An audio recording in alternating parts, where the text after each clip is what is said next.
नमस्कार मित्रों, स्वागत है आपका एक बार फिर से। दोस्तों, आज हम बात करने वाले हैं श्रीमद् भगवत गीता के 7वें अध्याय की, जिसका नाम है भगवत ज्ञान। मित्रों, भगवत गीता के 7वें अध्याय में कृष्ण भावनामृत की प्रकृति का विषाद वर्णन हुआ है। कृष्ण समस्त ऐश्वर्यों से पूर्ण हैं और वे इन्हें किस प्रकार प्रकट करते हैं, इसका इसमें वर्णन हुआ है। इसके अतिरिक्त इस अध्याय में इसका भी वर्णन है कि 4 प्रकार के भाग्यशाली व्यक्ति कृष्ण के प्रति आसक्त होते हैं और 4 प्रकार के भाग्यहीन व्यक्ति कृष्ण की शरण में कभी नहीं आते।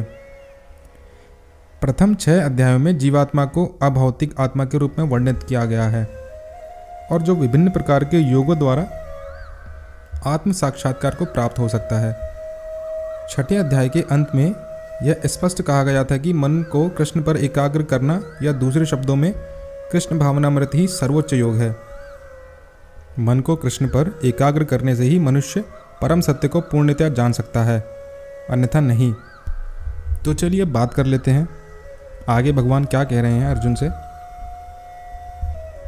श्री भगवान ने कहा, हे प्रथापुत्र, अब सुनो कि तुम किस तरह मेरी भावना से पूर्ण होकर और मन को मुझ में आसक्त करके योगाभ्यास करते हुए मुझे पूर्णतया संशय रहित जान सकते हो। अब मैं तुमसे पूर्ण रूप से व्यवहारिक तथा दिव्य ज्ञान कहूँगा। इसे जान लेने पर तुम्हें जानने के लिए और कुछ भी शेष नहीं रहेगा। कई हजार मनुष्यों में से कोई एक सिद्धि के लिए प्रयत्नशील होता है और इस तरह सिद्धि प्राप्त करने वालों में से विरला ही कोई एक मुझे वास्तव में जान पाता है। पृथ्वी, जल, अग्नि, वायु, आकाश, मन, बुद्धि तथा अहंकार, ये 8 प्रकार से विभक्त मेरी भिन्ना प्रकृतियां हैं, यानी कि अपरा शक्तियां हैं। मित्रों, सृष्टि के लिए भगवान कृष्ण का स्वांश 3 विष्णु का रूप धारण करता है। पहले महाविष्णु, जो संपूर्ण भौतिक शक्ति महतत्व को उत्पन्न करते हैं। द्वितीय होते हैं गर्भोदक्षायी विष्णु, जो समस्त ब्रह्मांडों में प्रविष्ट होकर उनमें विविधता उत्पन्न करते हैं। तीसरे होते हैं क्षीरोदक्षायी विष्णु, जो समस्त ब्रह्मांडों में सर्वव्यापी परमात्मा के रूप में फैले हुए हैं और परमात्मा कहलाते हैं। वे प्रत्येक परमाणु तक के भीतर उपस्थित होते हैं। जो भी इन तीनों विष्णु रूपों को जानता है वह भवबंधन से मुक्त हो सकता है। यह भौतिक जगत भगवान की शक्तियों में से एक का क्षणिक प्राकट्य है। इस जगत की सारी प्रक्रियाएं भगवान कृष्ण के इन 3 विष्णु अंशों द्वारा निर्देशित होती हैं। ये पुरुष अवतार कहलाते हैं। सामान्य रूप से जो व्यक्ति ईश्वर तत्व यानी कि कृष्ण को नहीं जानता, वह यह मान लेता है कि यह संसार जीवों के भोग के लिए है। मित्रों, आपकी जानकारी के लिए बता दूं कि विष्णु के 3 स्वांशों का उल्लेख हमें सात्वत तंत्र में प्राप्त होता है। दोस्तों, जैसा कि पहले बताया जा चुका है कि भौतिक शक्ति 8 प्रधान रूपों में व्यक्त होती है। इनमें से प्रथम 5 पृथ्वी, जल, अग्नि, वायु तथा आकाश स्थूल अथवा विराट सृष्टियाँ कहलाती हैं। इनमें 5 इंद्रिय विषय, जिनके नाम हैं शब्द, स्पर्श, रूप, रस तथा गंध, ये सब सम्मिलित रहते हैं। भौतिक विज्ञान में ये ही 10 तत्व हैं, किंतु अन्य 3 तत्वों को, जिनके नाम मन, बुद्धि तथा अहंकार हैं, भौतिकतावादी उपेक्षित रखते हैं। और दार्शनिक भी, जो मानसिक कार्यकलापों से संबंध रखते हैं, पूर्ण ज्ञानी नहीं है, क्योंकि वे परम उद्गम कृष्ण को नहीं जानते। मिथ्या अहंकार, जैसे कि मैं हूँ तथा यह मेरा है, जो कि संसार का मूल कारण है, इसमें विषय भोग की 10 इंद्रियों का समावेश है। बुद्धि महतत्व नामक समग्र भौतिक सृष्टि के सूचक है। अतः भगवान की 8 विभिन्न शक्तियों से जगत के 24 तत्व प्रकट हैं, जो नास्तिक सांख्य दर्शन के विषय हैं। ये मूलतः कृष्ण की शक्तियों की उपशाखाएं हैं और उनसे भिन्न हैं। किंतु नास्तिक सांख्य दार्शनिक अल्प ज्ञान के कारण यह नहीं जान पाते कि कृष्ण समस्त कारणों के कारण हैं। जैसा कि भगवत गीता में कहा गया है, सांख्य दर्शन की विवेचना का विषय कृष्ण की बहिरंगा शक्तियों का प्राकट्य है। चलिए अब आगे जान लेते हैं भगवान क्या कह रहे हैं। भगवान ने कहा, हे महाबाहु अर्जुन, इनके अतिरिक्त मेरी एक अन्य पराशक्ति है, जो उन जीवों से युक्त है जो इस भौतिक अपरा प्रकृति के साधनों का विदोहन कर रहे हैं। सारे प्राणियों का उद्गम इन दोनों शक्तियों में है। इस जगत में जो कुछ भी भौतिक तथा आध्यात्मिक है उसकी उत्पत्ति तथा प्रलय मुझे ही जानो। हे धनंजय, मुझसे श्रेष्ठ कोई सत्य नहीं है। जिस प्रकार मोती धागे में गुंथे रहते हैं उसी प्रकार सब कुछ मुझ पर ही आश्रित है। हे कुंतीपुत्र, मैं जल का स्वाद हूँ, सूर्य तथा चंद्रमा का प्रकाश हूँ, वैदिक मंत्रों में ओंकार हूँ, आकाश में ध्वनि हूँ तथा मनुष्य में सामर्थ्य हूँ। मैं पृथ्वी की आद्य सुगंध और अग्नि की ऊष्मा हूँ। मैं समस्त जीवों का जीवन तथा तपस्वियों का तप हूँ। हे प्रथापुत्र, यह जान लो कि मैं ही समस्त जीवों का आदि बीज हूँ, बुद्धिमानों की बुद्धि तथा समस्त तेजस्वी पुरुषों का तेज हूँ। मैं बलवानों का कामनाओं तथा इच्छा से रहित बल हूँ। हे भरत श्रेष्ठ, मैं वह काम हूँ जो धर्म के विरुद्ध नहीं है। मित्रों, बलवान पुरुष की शक्ति का उपयोग दुर्बलों की रक्षा के लिए होना चाहिए, व्यक्तिगत आक्रमण के लिए नहीं। इसी प्रकार धर्म सम्मत मैथुन संतानोत्पत्ति के लिए होना चाहिए, अन्य कार्यों के लिए नहीं।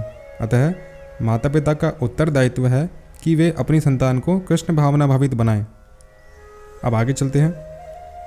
श्री भगवान ने कहा, तुम जान लो कि मेरी शक्ति द्वारा सारे गुण प्रकट होते हैं, चाहे वे सतोगुण हो, रजोगुण हो या तमोगुण हो। एक प्रकार से मैं सब कुछ हूँ, किंतु हूँ स्वतंत्र। मैं प्रकृति के गुणों के अधीन नहीं हूँ, अपितु वे मेरे अधीन हैं। तीन गुणों सतो, रजो तथा तमो के द्वारा मोहग्रस्त यह सारा संसार मुझ गुणातीत तथा अविनाशी को नहीं जानता।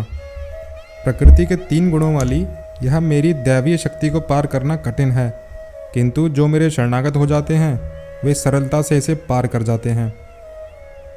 जो निपट मूर्ख हैं, जो मनुष्यों में अदम हैं, जिनका ज्ञान माया द्वारा हर लिया गया है तथा जो असुरों की नास्तिक प्रकृति को धारण करने वाले हैं, ऐसे दुष्ट मेरी शरण ग्रहण नहीं करते।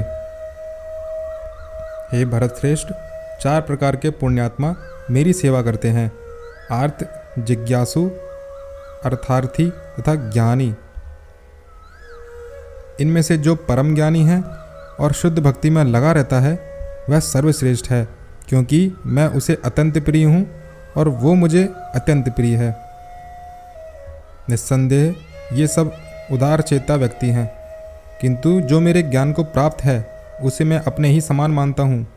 वह मेरी दिव्य सेवा में तत्पर रहकर मुझ सर्वोच्च उद्देश्य को निश्चित रूप से प्राप्त करता है। अनेक जन्म जन्मांतर के बाद जिसे सचमुच ज्ञान होता है वह मुझको समस्त कारणों का कारण जानकर मेरी शरण में आता है। ऐसा महात्मा अत्यंत दुर्लभ होता है।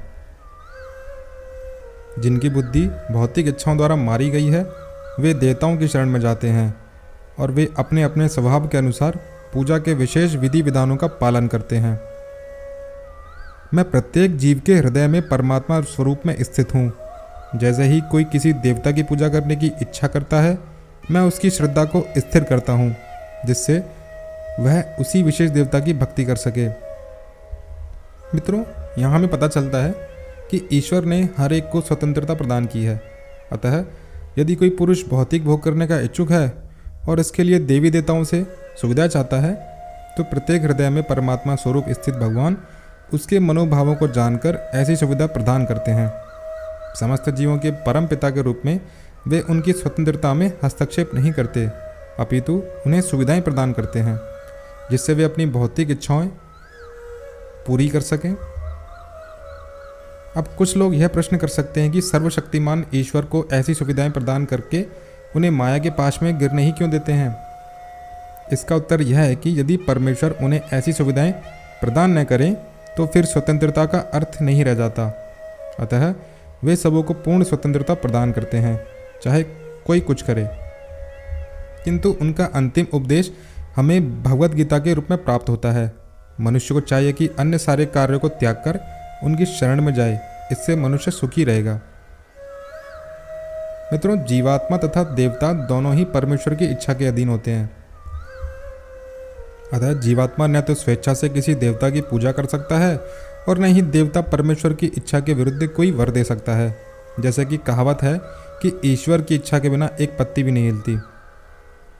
और जो संसार में पीड़ित हैं वे देवताओं के पास जाते हैं, क्योंकि वेदों में ऐसा करने का उपदेश है कि अमुक अमुक इच्छाओं वाले को अमुक अमुक देवताओं की शरण में जाना चाहिए। उदाहरणार्थ, एक रोगी को सूर्य देव की पूजा करने का आदेश है। इसी प्रकार विद्या का इच्छुक सरस्वती की पूजा कर सकता है, और सुंदर पत्नी चाहने वाला व्यक्ति शिवजी की पत्नी देवी उमा की पूजा कर सकता है। इस प्रकार शास्त्रों में विभिन्न देवताओं के पूजन की विधियाँ बताई गई हैं। चूँकि प्रत्येक जीव विशेष सुविधा चाहता है, अतः भगवान उसे विशेष देवताओं से उस वर को प्राप्त करने की प्रबल इच्छा की प्रेरणा देते हैं और उसे वर प्राप्त हो जाता है। किसी विशेष देवताओं के पूजन की विधि भी भगवान द्वारा ही नियोजित की जाती है। जीवों में वह प्रेरणा देवता नहीं दे सकते, किंतु भगवान परमात्मा है जो समस्त जीवों के हृदय में उपस्थित रहते हैं। अतः कृष्ण मनुष्य को किसी देवता के पूजन की प्रेरणा प्रदान करते हैं। सारे देवता परमेश्वर के विराट शरीर के विभिन्न अंग स्वरूप हैं, अतः वे स्वतंत्र नहीं होते। वैदिक साहित्य में कथन है, परमात्मा रूप में भगवान देवता के हृदय में भी स्थित रहते हैं, अतः वे देवताओं के माध्यम से जीव की इच्छाओं को पूरा करने की व्यवस्था करते हैं। किंतु जीव तथा देवता दोनों ही परमात्मा की इच्छा पर आश्रित हैं, वे स्वतंत्र नहीं हैं। अब आगे चलते हैं। आगे श्री भगवान ने कहा, ऐसी श्रद्धा से समन्वित वह देवता विशेष की पूजा करने का यत्न करता है और अपनी इच्छा की पूर्ति करता है, किंतु वास्तविकता तो यह है कि सारे लाभ केवल मेरे द्वारा प्रदत्त हैं। अल्प बुद्धि वाले व्यक्ति देवताओं की पूजा करते हैं और उन्हें प्राप्त होने वाले फल सीमित तथा क्षणिक होते हैं। देवताओं की पूजा करने वाले देवलोक जाते हैं, किंतु मेरे भक्त अंततः मेरे परम धाम को प्राप्त होते हैं। बुद्धिहीन मनुष्य मुझको ठीक से न जानने के कारण सोचते हैं कि मैं पहले निराकार था और अब मैंने इस स्वरूप को धारण किया है, किंतु वे अपने अल्प ज्ञान के कारण मेरी अविनाशी तथा सर्वोच्च प्रकृति को नहीं जानते। दोस्तों, इस श्लोक में प्रकट हो जाता है कि भगवान ये कह रहे हैं कि वो एक निराकार ब्रह्म नहीं है, वो एक साकार रूप में रहते हैं, अपने दिव्य स्वरूप में रहते हैं और ज़रूरत पड़ने पर अपने दिव्य शरीर के साथ ही इस धरती पर अवतरित होते हैं और अपनी लीलाएं करते हैं। अब आगे चलते हैं। मैं मूर्खों तथा अल्पज्ञों के लिए कभी प्रकट नहीं होता, उनके लिए तो मैं अपनी अंतरंगा शक्ति द्वारा आच्छादित रहता हूँ, अतः वे यह नहीं जान पाते कि मैं अजन्मा तथा अविनाशी हूँ। मित्रों, यह तर्क दिया जा सकता है कि जब कृष्ण इस पृथ्वी पर विद्यमान थे और सबों के लिए दृश्य थे, तो अब वे सबों के समक्ष क्यों नहीं प्रकट होते? किंतु वास्तव में वे हर एक के समक्ष प्रकट नहीं थे। जब कृष्ण विद्यमान थे तो उन्हें भगवान रूप में समझने वाले व्यक्ति थोड़े ही थे। जब कुरु सभा में शिशुपाल ने कृष्ण के सभाध्यक्ष चुने जाने का विरोध किया, तो भीष्म ने कृष्ण का नाम का समर्थन किया और उन्हें परमेश्वर घोषित किया। इसी प्रकार पांडव तथा कुछ अन्य लोग उन्हें परमेश्वर के रूप में जानते थे, किंतु सभी ऐसे नहीं थे। अभक्तों तथा सामान्य व्यक्ति के लिए वे प्रकट नहीं थे। इसीलिए भगवत गीता में कृष्ण कहते हैं कि उनके विशुद्ध भक्तों के अतिरिक्त अन्य सारे लोग उन्हें अपनी तरह समझते हैं। वे अपने भक्तों के समक्ष ही आनंद के आगार के रूप में प्रकट होते थे, किंतु अन्यों के लिए नहीं। अल्पज्ञ अभक्तों के लिए वे अपनी अंतरंगा शक्ति से आच्छादित रहते थे। और श्रीमद् भागवत में कुंती ने अपनी प्रार्थना में कहा कि भगवान योग माया के आवरण से आवृत हैं, अतः सामान्य लोग उन्हें समझ नहीं पाते। ईशोपनिषद के मंत्र 95 में भी इस योग माया आवरण की पुष्टि हुई है, जिसमें भक्त प्रार्थना करता है कि हे भगवान, आप समग्र ब्रह्मांड के पालक हैं और आपकी भक्ति सर्वोच्च धर्म है, अतः मेरी प्रार्थना है कि आप मेरा भी पालन करें।